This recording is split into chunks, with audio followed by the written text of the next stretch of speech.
We're live. Good evening. Thank you so much for joining us for this Changemaker Chat. This month being Indigenous Peoples Awareness Month, we are focusing every week about the people who were here and weren't discovered. These are hour-long conversations. They're meant to be a back and forth. And tonight's subject is MMIWG2S, Missing and Murdered Indigenous Women, Girls, and Two-Spirit Individuals. We want to start with a content warning for mentions of violence, sexual assault, and death. We will not be getting in depth on the crimes. We will be getting in depth on their causes. But we do want to give you an opportunity to click away if these subjects would be upsetting for you. I want to start tonight with a story of Savannah LaFontaine Braywind. Savannah was 22 years old when she was murdered by a white neighbor in 2017.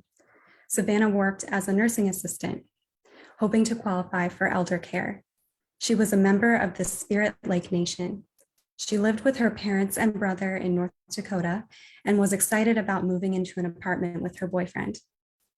In 2020, federal lawmakers passed Savannah's Act after years of advocacy from Indigenous women. This law required the DOJ to create a task force on the issue of MMIWG2S. As we mentioned, this stands for Missing and Murdered Indigenous Women, Girls, and Two-Spirit. Two-Spirit being a term for gender diverse Indigenous people across identity, sexuality, and cultural roles. And this hashtag of MMIWG or MMIWG2S was created to spread awareness for a generations-long silent epidemic across Turtle Island, also known as North America. And you may be familiar with the symbol of the red handprint painted across the mouth to symbolize solidarity with the missing. To start with the facts, Indigenous women face murder rates 10 times the national average. Homicide is one of the leading causes of death for young Indigenous women, third for women aged 10 to 24, fifth for 25 to 44. Yet many Americans are unaware of the prevalence of this issue proportionally to their population size. 4 out of 5 Indigenous women are affected by violence today. When we speak of this violence, we're speaking about violence from people they know, people they don't know, and from the state. Native American women and Indigenous women experience higher rates of intimate partner violence, and they also experience sex trafficking and sexual assault at higher levels. Traffickers and assailants target Indigenous women specifically. And in a publication from the Minnesota Law Review, Marie Quasius explained that Native American women suffer sexual assault at a much higher rate and with more serious consequences than any other racial or ethnic group in the United States. Further, such rapes are overwhelmingly committed by individuals outside the Native American community, which we will expand on later in this conversation. No one knows how many are missing, but it's estimated to be 5,700 plus. This is because there's no formalized tracking by the federal government. A nonprofit called the Sovereign Bodies Institute had to step in and build one themselves. And just for scope, to understand the enormity of this problem, in Montana, Native citizens are 6.7% of the population, yet between 2016 and 2018, they made up 26% of the state's missing persons reports, and that's according to a report from the New Republic.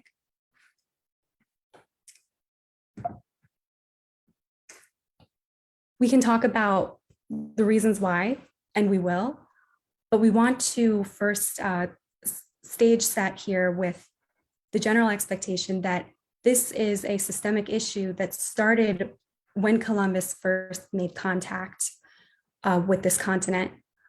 While violence against Native women is committed by individuals, abusers, rapists, traffickers, it is federal colonial policies and laws that created the social setting for such crimes. And that's a quote from the National Indigenous Women's Resource Center. Looking into the individual factors of the reasons for why it is not only so prevalent, but remains such a mystery and remains such an elusive subject of study is, for one, the lack of scrutiny. And you can see that first with media bias. That's the first sort of contact point that most of us will be familiar with. We're aware, especially recently due to high profile missing persons cases, of this concept of missing white woman syndrome, where there is a lot of interest in the stories of missing white people and missing white women and girls in particular. And the Gabby Petito search, for example, uncovered missing people of color. This shows that it's not a lack of resources, but a lack of will. And white people don't get activated by BIPOC stories the same way.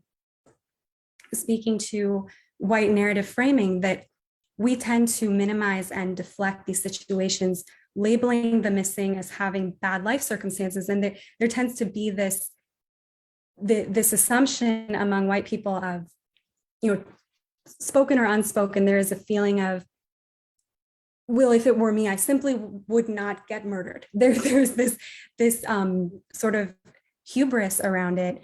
And what we will talk about more tonight is that there is truth that Indigenous people experience greater occurrence of life circumstances that would put them in danger.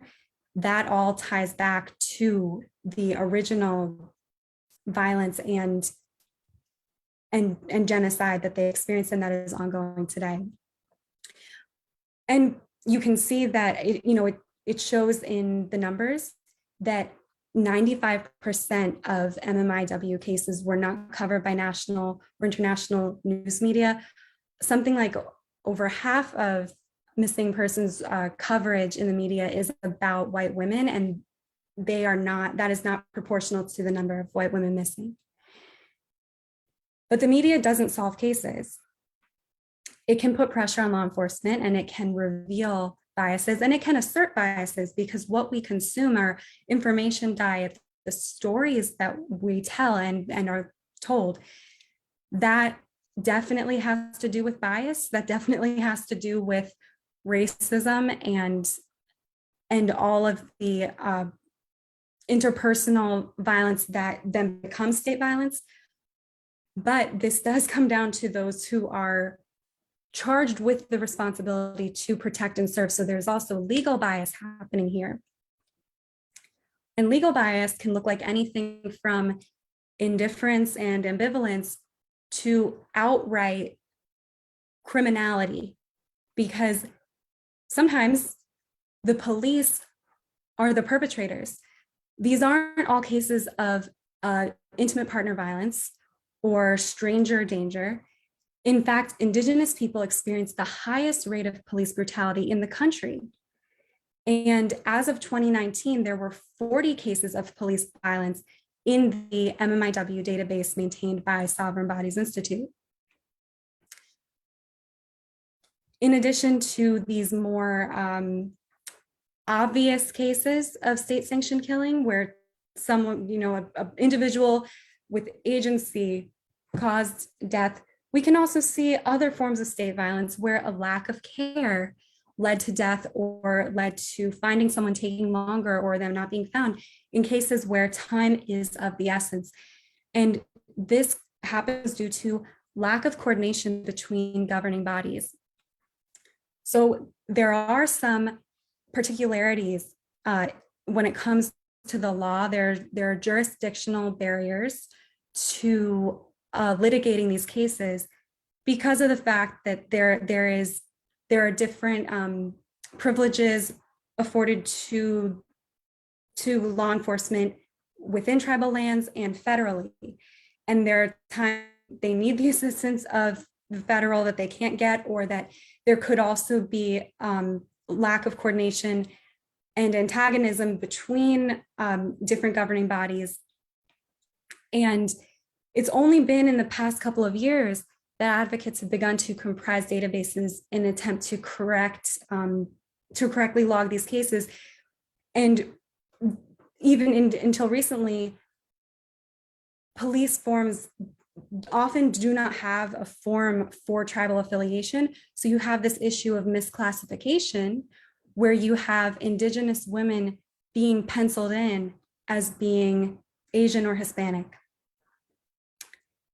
And so there's really this issue we keep coming back to of the scope and not knowing what you don't know, because there are these gaps in knowledge. And that's what these sort of citizen fact finders and advocates have been working on, is to create interdisciplinary, cross-jurisdictional, eagle-eye views of what is happening.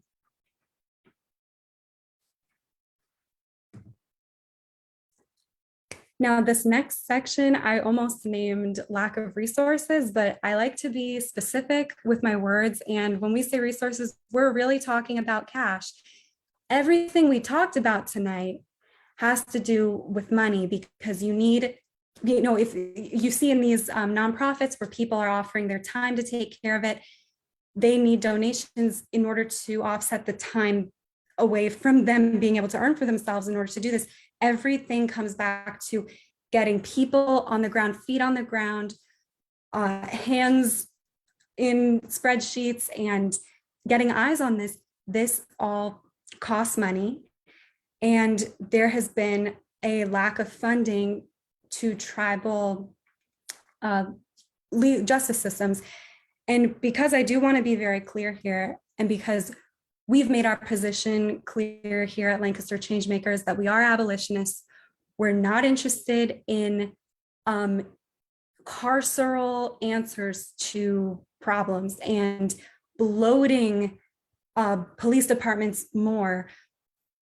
But coming back to the question of defund the police, what that really means is to reallocate funds to make sure that funds go towards the number one highest mandate that law enforcement has, which is to protect life. And when people do not have the funds to be able to maintain these databases, to find people, put out Amber Alerts, provide family services, preventative services, then you have these failures. And so on the subject of family services, preventative, and these holistic approaches to the issue, I call this section lack of options, because we've talked a bit about why there's such a mystery as far as the numbers, why there's a gap with the numbers. There are cases where someone finds themselves in danger, potentially due to their profession. If they are a sex worker, someone may be in danger if they are around people who do not care about their safety. If they do struggle with substance abuse, they may be in situations where they're abducted or assaulted, and this is never, ever someone's fault. The reason why that figures in is because it goes back to really the question of poverty. So we're talking again about resources. This is, transience, poverty, anonymity, someone who, doesn't have proper documentation about themselves, or people, they might be stuck in the foster system, stuck in transient legal systems where they're not accounted for. This all goes back to Columbus, because when a person, when you think about a person's choices in life, if they've only been given a menu, really this impoverished menu, this limited menu of choices, you're going to make bad ones. And so this brings me to really how it all ties back into colonialism, how this roots itself in colonialism. And I want to read this quote from Monica Snowbird, who's the program director of Hesea Advocate Program. And they are a domestic violence survivor program doing wonderful work with gardening, using gardening therapeutically, and really using Indigenous practices to help people heal. And she said, "There's nothing wrong with Native people. It's because we are dealing with a systematic attempt of genocide to our people. This is all very recent." And I find this quote so salient because there really is this idea, and, speaking as a white person whose knowledge, whose education about Indigenous people has been so limited to the problems they face. I love what she said about this is all very recent, because the perception that it is this history of suffering, this history of sadness and violence and victimization. This is a pretty young country, and what we did to them on the human scale is pretty new, and they were existing here, and it's not just in the Midwest as is in the mental schema that many white people have, all over Turtle Island, and were existing here, had benevolent practices and the same dysfunction that all human beings have had since the beginning of time. But this idea of, I just love this idea of looking at it more expansively, and that this isn't some intractable problem. It really is something that started on that first Thanksgiving, you could say. And so this idea, all these ideas really come together in this idea of land bodies and consent. This really comes back to the idea of consent, because consent was first stripped of Indigenous bodies when we took their land. That directly relates to someone's safety, to their home, and to their health. And so I want to read this quote: "The abuse of women is well known in history and tells you a lot about what is happening to our earth." LaDonna Brave, Bull Allard, Standing Rock Sioux. And this idea, I got this idea to talk about this from a talk, a panel put on by CSVANW called "Respect Our Boundaries, a conversation on land bodies and consent." And they spoke about how much of the violence we spoke of tonight, of this gendered and racialized violence, occurs in border towns. And border towns were sort of the original man camps, as they're called, for housing workers from out of the area to do work in these extractive, male-dominated industries. So logging, mining, uranium mining, natural gas extraction, oil extraction. And this all happens in rural areas that we mainly think of as Indian country. And when you hear of people defending their community against, the construction of a new pipeline, what is missing from a lot of those stories is that when they hear that there's going to be a pipeline, there's the fear also that this is bringing more sexual violence into the community, that it's men coming in who don't have a tie to the community, who might have an objectified view of Indigenous women and opportunistically are assaulting them or abducting and trafficking. And in an article for Greenpeace, Katelyn Grable noted that environmentally damaging industries such as mining, logging, and fossil fuels are to account for some of the largest perpetuating factors of violence, trafficking, and murder against Indigenous women. This happened with the Keystone XL pipeline. And this problem really intersects with the issue of consent dating back to the thieving of the land. And Indigenous people are still fighting for their lives. So this is really the idea that I've been trying to weave together with this talk, that it's a slow motion genocide, and it's both overt and unspoken, because there were these systematic attempts by the state, and there continue to be what would only be the logical result of that. And in this talk, one of the speakers spoke about how helping her own grandmother towards the end of her life, they were putting together a family tree and really trying to create a living library of all of this information, all these stories she had about their family. And from studying this tree, it made her think about how many people in her family also had cancer. And I bring this up because we're talking about, the subject of environmental racism violating bodies. And unfortunately, because of the nature of the industries that are occurring in these border towns, Indigenous people face higher rates of cancer than any other ethnic group due to uranium extraction that happened on Navajo lands. And really they spoke about in this talk that elders are libraries, they're stewards of information, and when Indigenous people are killed, so are their stories. So this really is this really is such a continuation of that genocide. And I want to also speak about just how much we owe to Indigenous women and how, despite what they face, uphill in the way of survival, that they have been at the forefront of land defense, fighting the construction of these pipelines. And the resistance of Indigenous people environmentally has cut emissions by 25% in the US and Canada. This is so important because really the foremost way that we can fight climate change and protect what we have left is to keep fossil fuels in the ground. They have done that for us.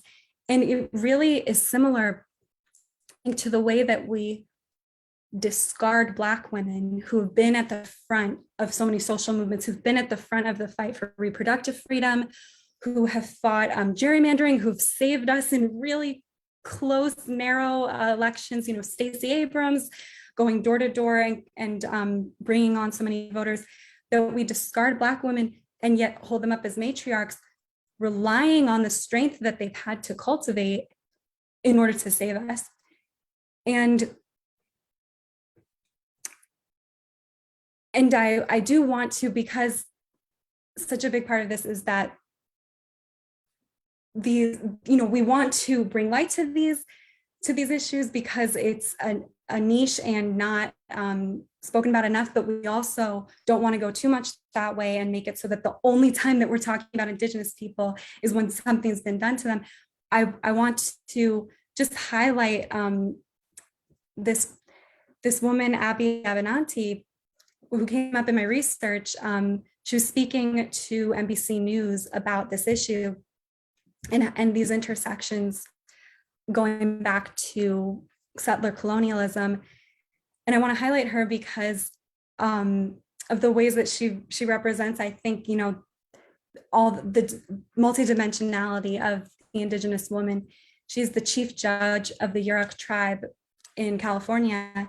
And she was the first female lawyer in California, first female Indigenous lawyer in California, the first Indigenous woman to be admitted to the California State Bar. And I think she sums up this fantastically. I'm not the one to say that she did it fantastic, but I'm saying why I chose it. She said, attitudes towards Indigenous women today can also be traced historically to the theft of, I'm paraphrasing now, theft of Indigenous children. And she says, this has a trickle-down effect. We have been invisible as Native people for a very long time. And because I am trying to make Indigenous voices at the front of this presentation, I do want to play a bit of that talk that I paraphrased so much. This is Melanie Yazzie. I'm just finding, yep, Melanie Yazzie. Spoken about in the halls of Congress in the United States. The Trudeau government back in 2016 did this sweeping report, in the halls of the Canadian settler government. Trump, my God, I think he called it Operation Lady Justice or some awful term, right? But he all of a sudden, Trump is an advocate for MMIW. And, before MMIW was just rolling off the tongues of these corporate politicians so easily, it actually has always been a movement that belongs to Native women who are firmly embedded in grassroots organizing against resource extraction and against colonialism.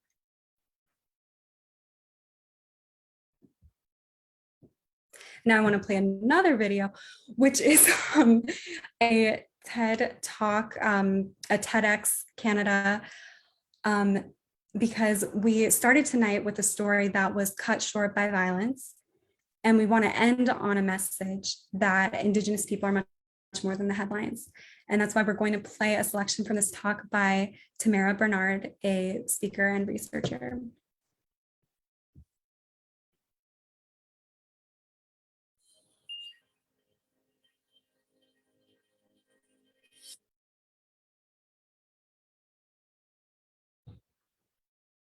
There are so many important women in my life. Some of these women are family members, friends, colleagues. I am certain that every single person in this audience today has a woman that they love dearly. It could be their mother, their daughter, their sister, their grandmother, even a colleague. Maybe you're smiling right now because you're thinking about them. Maybe that smile changed into a chuckle because you remember a fond memory that you have with them. Do you feel that right now? All of us are reflecting on love. That love, when we close our eyes, when that sun hits our face and it warms our head all the way through our body. I encourage you all to hold on to that today because that's what we're going to talk about. We're going to talk about what is missing in society today. There is a lack of love and respect for our murdered and missing Indigenous women and girls in Canada. I am not saying that there is not love. I am not saying there's opposite emotions of love towards these women, but they can be greater, much greater. I am hoping today, with the love that we've just built together by reflecting on the women and girls that we love in our lives, will encourage you to see through a new lens and light how beautiful these women are. And my computer is boiling hot right now. It is so loud. Thank you so much, everyone, for joining us. I do want to point you to survivor and domestic violence services because of the subjects we touched on tonight. The YWCA Lancaster hotline and email, the National Domestic Violence Hotline, and RAIN, the Rape and Incest National Network.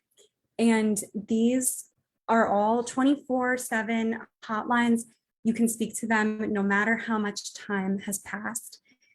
And we also want to end on a call to action, if I can get there. How to support MMIWG2S.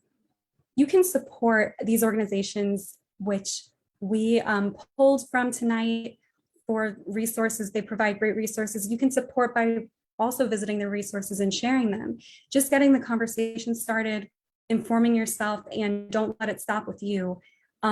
That is a huge piece of it. And if you're able to also donate to any of these organizations, they're doing fantastic work. And I want to open it up to any questions if we have questions on Facebook Live.